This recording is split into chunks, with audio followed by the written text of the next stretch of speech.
अष्टमी तिथि को मिट्टी के पात्र में जो रात्रि भर जल रखा हो, मिट्टी के पात्र में, अगर आपके पास में घड़ा हो, हंडा हो, नी हो, तो दिया हो, दीपक हो, कुल्हड़ हो, कोई भी तुम्हारे पास में जो मिट्टी का पात्र, उसमें जल भरना।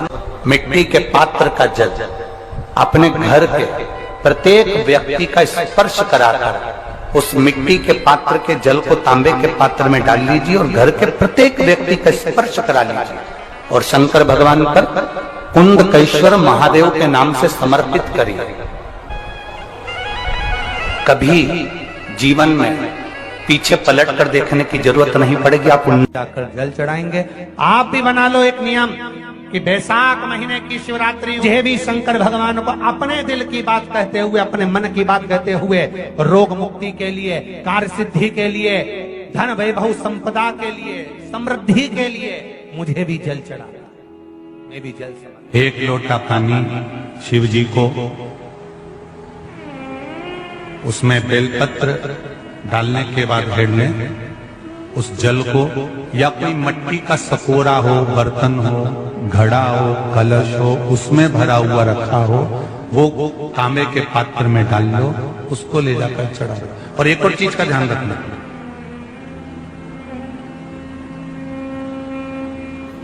अगर असाध्य रोग, जैसे ऐसा रोग हो जो समाप्त नहीं हो रहा हो, कैंसर, किडनी, लीवर, या किसी का डायलिसिस चल रहा हो, या लीवर काम नहीं कर रहा हो, या शरीर की कोई हड्डी जुड़ नहीं रही हो, तो जो जल शिव जी को लोग चढ़ा रहे हैं वो जल को आचमन कर लेना।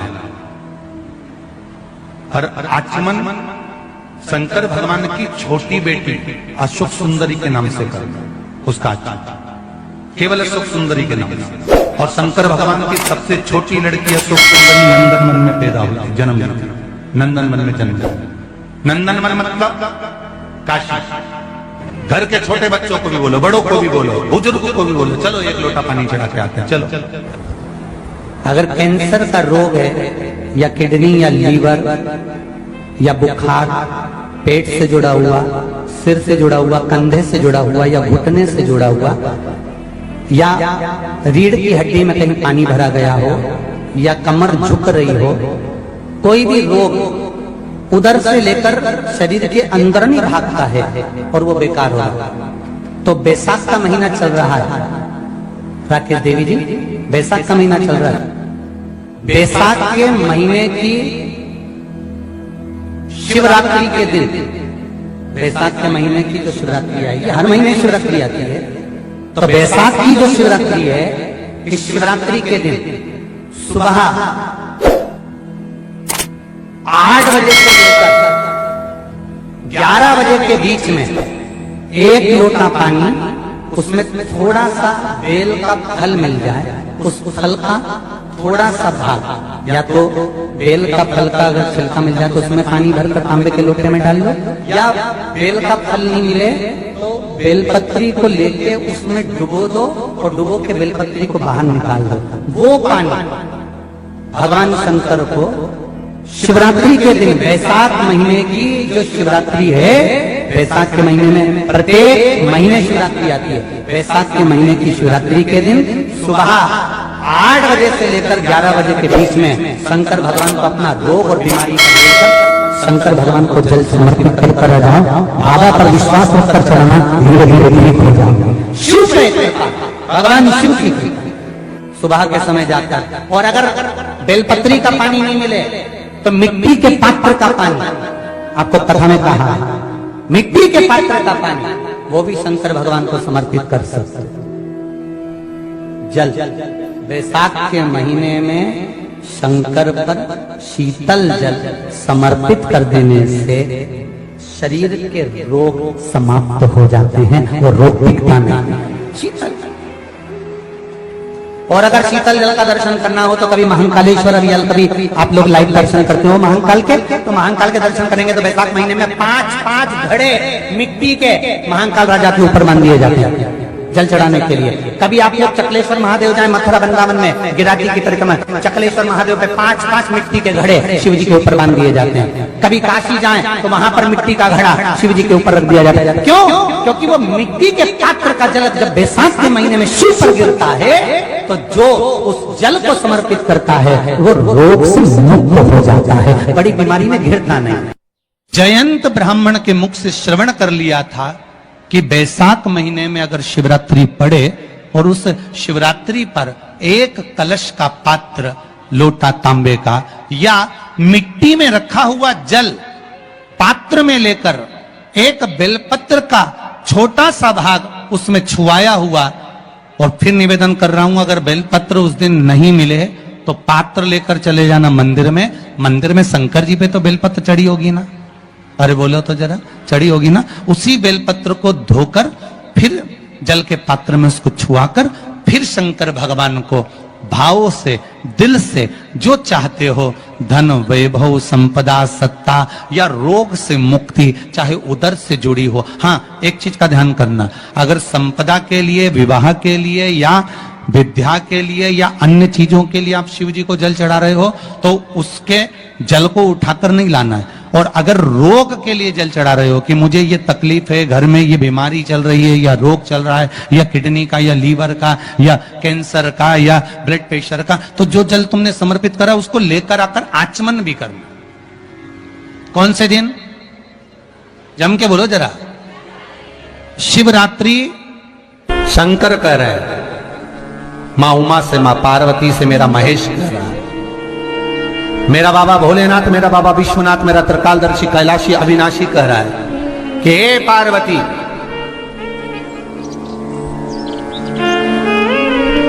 एक बीला, एक बेल जो मुझे समर्पित करता है और समर्पित करने के बाद उस बेल की महत्वता देखिए, जो बैसाख महीने में बाबा शंकर को जो चढ़ाया जाता है और 1000 अश्वमेध यज्ञ का पुण्य फल हम प्राप्त कर लेते, मात्र एक फल चढ़ाकर, मात्र एक फल चढ़ाकर। हे पार्वती, संसार का मनुष्य जब मुझे वो बेलपत्र समर्पित कर, वो बेल का फल समर्पित करता है, पार्वती वो फल जो मुझे चढ़ता है, फिर मैं भले नर्मदा के जल से निकला हुआ कंकर शंकर क्यों ना हूं, फिर चाहे मैं गंगा के जल से निकला हुआ कंकर शंकर क्यों ना हूं, चाहे फिर मैं यमुना के जल से निकला हुआ कंकर शंकर क्यों ना हूं, चाहे मैं सरयू के जल से निकला हुआ कंकर शंकर क्यों ना हूं, चाहे मंदाकिनी के जल से निकला हुआ कंकर शंकर क्यों ना हूं, हे पार्वती, फिर जो भी शिवलिंग पर वो बेल समर्पित होता है वो बेल उठाकर जीव अपने कार्य में ले सकता है। ये मां उमा से कह रहे हैं। तो उस बेल की महत्वता जानेंगे। अब अपन उस बेल को जानने के लिए वापिस स्कंद पुराण में चले तो स्कंद पुराण में लिखा हुआ है कि जो बेल बैसाख के महीने में शंकर को चढ़ाया जाता है वो बेल का फल उठाकर रख लिया जाता है।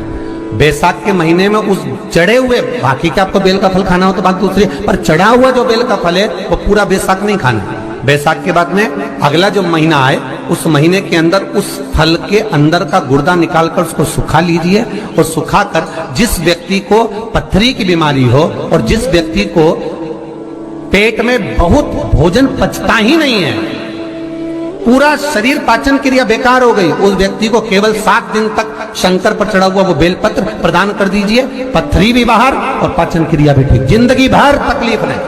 उस बैसाख में उस फल की इतनी महत्वता बाबा भोलेनाथ स्कंद पुराण, लिंग पुराण, नर्मदा पुराण, पद्म पुराण के अंतर्गत, शिव महापुराण के अंतर्गत वर्णन कर, उसकी महत्वता है। वो बेल का फल साधारण नहीं हो सकता। अब मंदार का जो पुष्प होता है, आंकड़े का जो फूल होता है, एक सफेद कलर का भी होता है और एक गुलाबी कलर का भी होता है। देखा है आप लोगों ने? बोलो, जम के बोलो, देखा है ना? गुलाबी कलर का जो पुष्प होता है वो आप मंदार का, आंकड़े का जो गुलाबी कलर का पुष्प होता है आप टीवी पे देख रहे होंगे, एक सफेद देख रहे होंगे, एक मंदार का गुलाबी फूल, नीला कलर का फूल देख रहे होंगे। जो नीला कलर का जो पुष्प होता है, गुलाबी कलर का जो आंकड़े का फूल होता है, प्रयास करना जब किसी विषम परिस्थिति में फंस गए, विषम परिस्थिति, जब आपको लग रहा है कि मुझे बहुत भय लग रहा है, कुछ बुरा होने वाला, आपको लग रहा है आज मेरी उल्टी आंख बहुत फड़क रही है, कुछ गड़बड़ होने वाला, आपको लग रहा है मेरी सीधी आंख फड़क रही, कुछ गड़बड़ होने वाला, तब केवल वो नीला जो गुलाबी पुष्प है मंदार का, उसको कहीं से लाकर शिवालय में अशोक सुंदरी वाली जगह पर स्पर्श कर कर शिवलिंग पर आप चढ़ा दीजिए।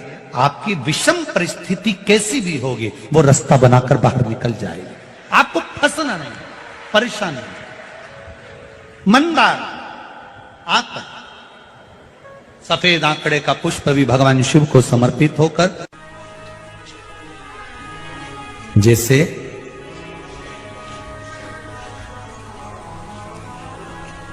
बेले के फल का गुर्दा, बेल का जो फल होता है, बेलपत्री का फल, उसका जैसे गुर्दा, उसके अंदर का जो भाग होता है बेल का, वो गुर्दा,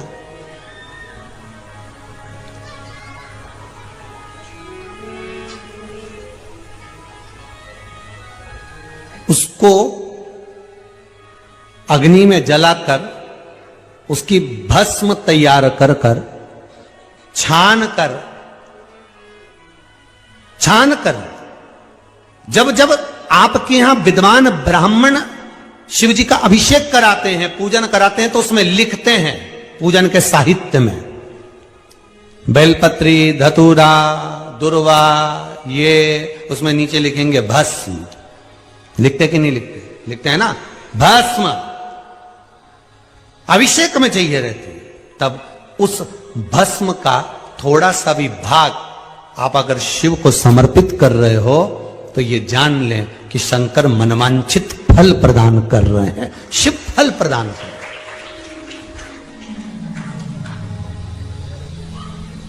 महाराज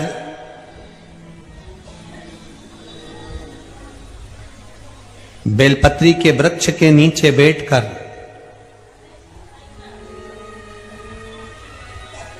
हाथ में एक बेलपत्र का पत्ता रखकर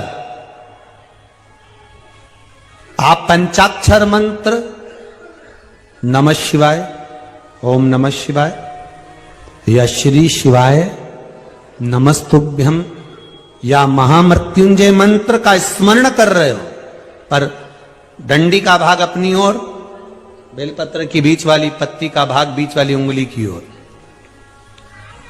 रखकर अगर आप स्मरण कर रहे हैं और अपनी कामना कर कर बेलपत्री के वृक्ष के नीचे बैठकर उस पत्ते को सम्मुख रखकर बाबा से विनय कर कर एकांत में उस बेलपत्री के वृक्ष की छांव में, बेलपत्री के वृक्ष की छांव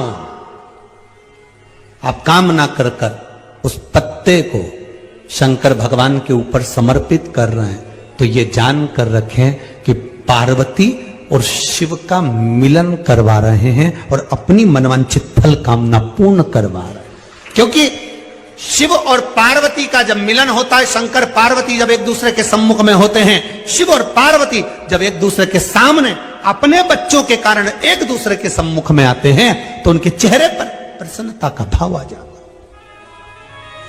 तो फल, मनवांचित फल की कामना आप जिस कामना के लिए कर रहे हैं, विवाह के लिए, नौकरी के लिए, सर्विस के लिए, व्यापार के लिए, रोग मुक्ति के लिए, आप जिस कामना से कर रहे हैं, ईश्वर महादेव, जो व्यक्ति पथभ्रष्ट होता है, जैसे मदिरा के नशे में पड़ गया, कहीं जुए में पड़ गया, कहीं मांसाहार में पड़ गया, कहीं व्यसन में पड़ गया, कहीं गलत काम में अगर कोई जा रहा है, तो श्रंभेश्वर महादेव के नाम से काली तिल भगवान शिव को समर्पित करी जाती है।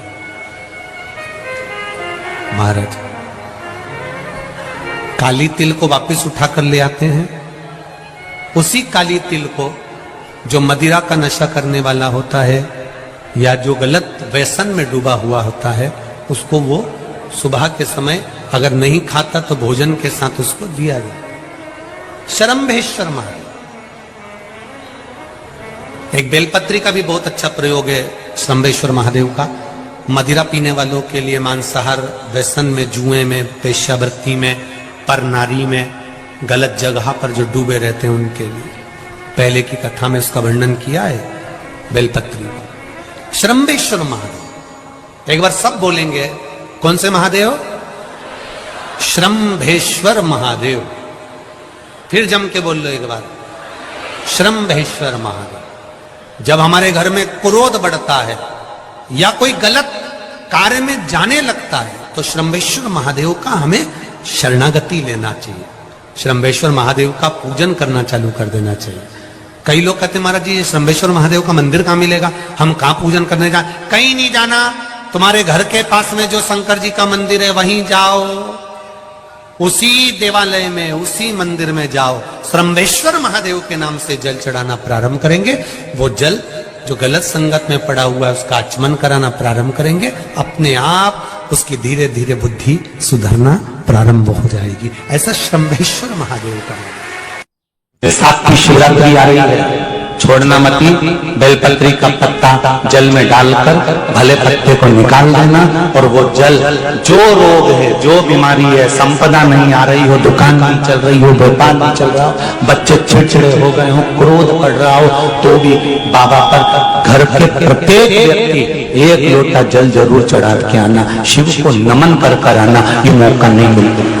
कि बैसाख महीने की शिवरात्रि मुझे भी शंकर भगवान को अपने दिल की बात कहते हुए, अपने मन की बात कहते हुए, रोग मुक्ति के लिए, कार्य सिद्धि के लिए, धन वैभव संपदा के लिए, समृद्धि के लिए मुझे भी जल चढ़ा, मैं भी जल चढ़ा। एक लोटा पानी शिव जी को, उसमें बेलपत्र डालने के बाद घेर लें, उस जल को या कोई मिट्टी का सकोरा हो, बर्तन हो, घड़ा हो, कलश हो, उसमें भरा हुआ रखा हो, वो तांबे के पात्र में डाल लो, उसको ले जाकर चढ़ाओ। और एक और चीज का ध्यान रखना,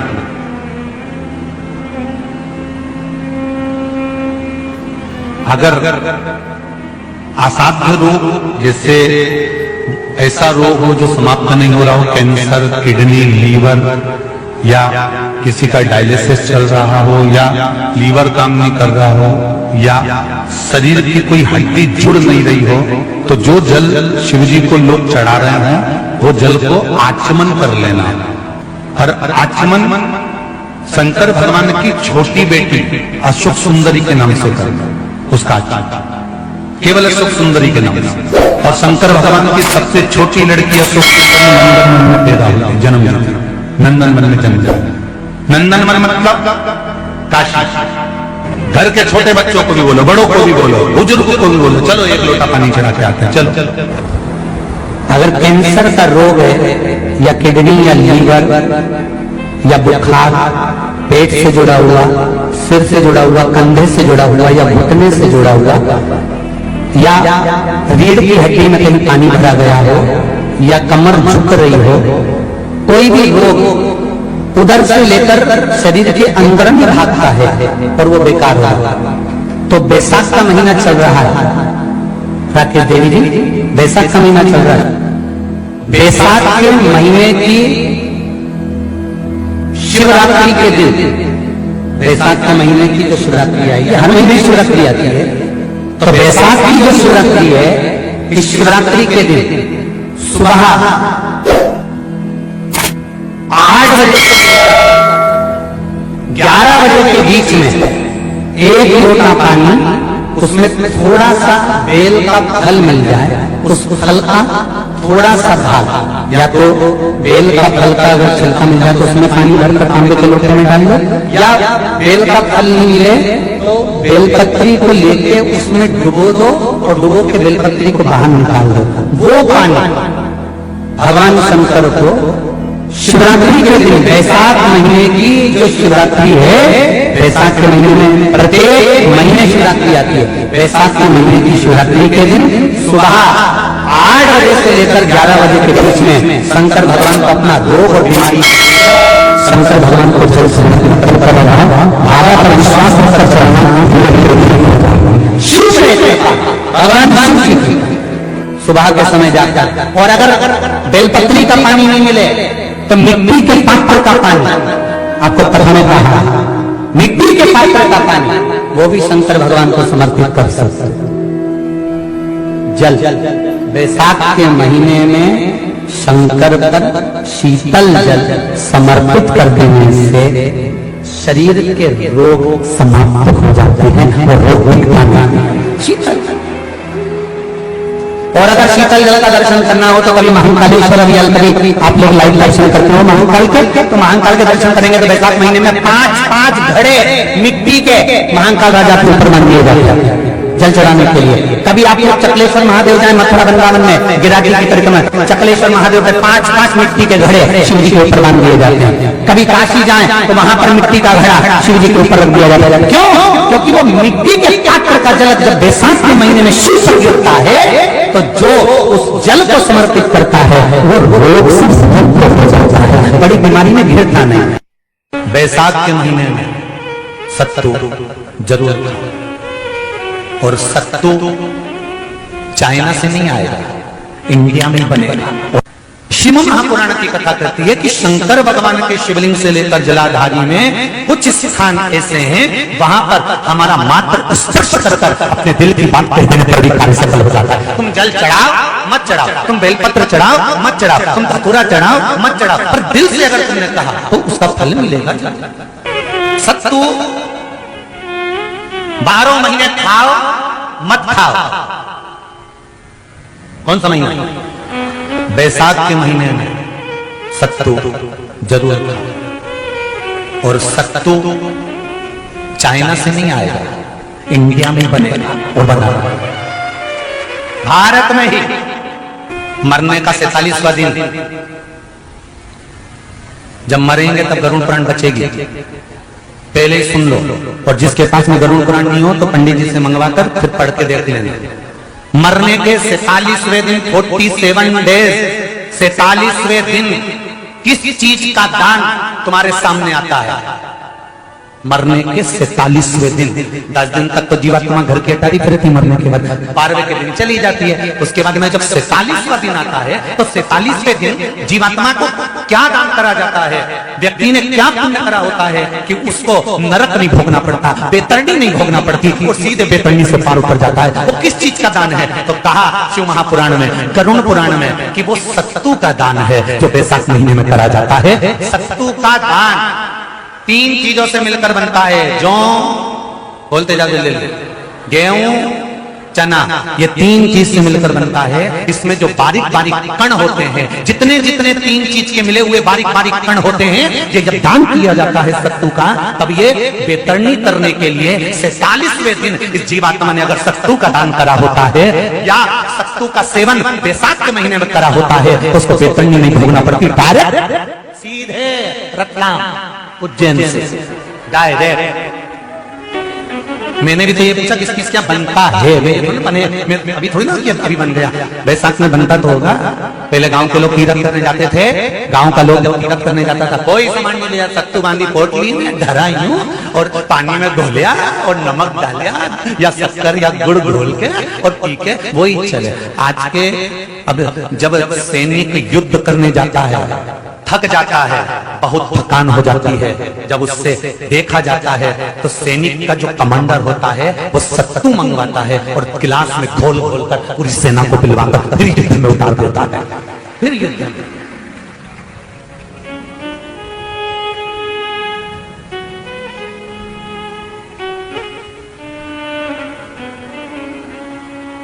साधारण नहीं है। सत्तू में जितने बारीक बारीक कण होते हैं, जितने बारीक बारीक कण, अब तुम्हें कम करना, अभी जब खरीदो तो कागज पे रख के सत्तू का एक कण गिनना, 1 2 3 बारीक बारीक गिनते रहना जरा। तो तुम्हारा क्या जाए गिनने में? भगवान कृष्ण के हाथ में पट्टी बंधी थी तो उनने भी तो रुक्मणी को गिनने को दिया था, जरा गिन तो जरा इसमें कितने धागे। रुक्मणी जी ने कहा इसमें 9999 धागे हैं। भगवान ने कहा बस यही 9999 मुझे द्रौपदी को वापिस लौटाना है। गिनती लगा लो, अभी अभी लगा लो, ऊपर तो भगवान गिन के बता ही देगा कि तुमने जो सत्तू दान करा था, तुमने जो सत्तू खाया था, तुमने जो सत्तू भगवान को दिया था, सत्तू का लड्डू बनाकर तुमने बैसाख महीने में भगवान की जो पूजन करी थी, तो अमावस्या के दिन, पूर्णिमा के दिन या अक्षय तृतीया के दिन तुमने जो सत्तू दिया था, भगवान तो गिनती बता देगा कि सत्तू में कितना कण था। और अगर नहीं बताए तो तुम आंदोलन पे बैठ जाओगे कि हमें बताओ पहले हमने कितना सत्तू दिया था, उसमें कितने कण थे, बताना पड़ेगा।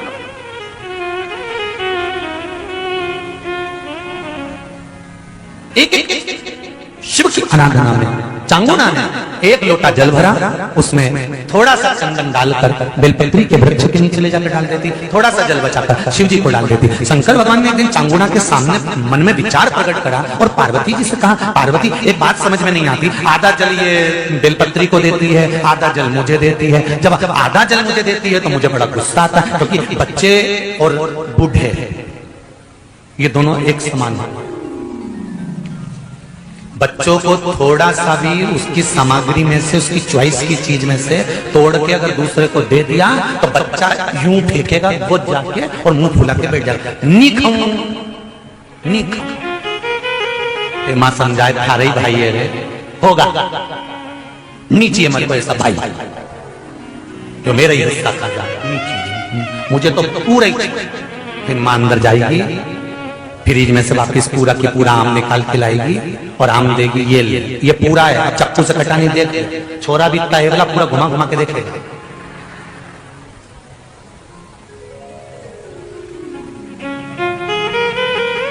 पूरा देख लिया तब नहीं। बच्चा ऐसे ही बुजुर्ग व्यक्ति होता है, बूढ़ा,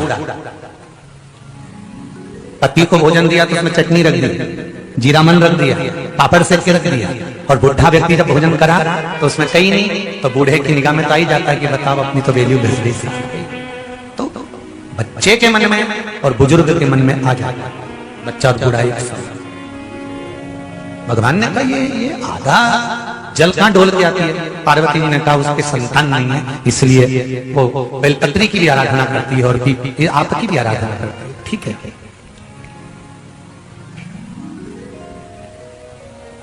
भगवान देवादिदेव महादेव ने देखा चांगुना ने बहुत सेवा कर ली। आज भगवान सुंदर एक संत का रूप धरकर चांगुना के दरवाजे पर पहुंच गए, अलग जगह। चांगुना दौड़ कर आई, बाबा जी आइए, क्या लाऊं मैं आपके लिए? भिक्षाम देहि, भिक्षाम देहि। बाबा ने सब दूर से भिक्षा ली और चांगुना जैसी परात भरकर रानी चांगुना देवी खूब सारा सामान लेकर आई, तो बाबा ने मना कर दिया, मैं आपके हाथ की भिक्षा नहीं ले सकता, मुझे नहीं लेना है। क्यों? कहा आपकी संतान नहीं है, आपकी औलाद नहीं है, संतान नहीं है,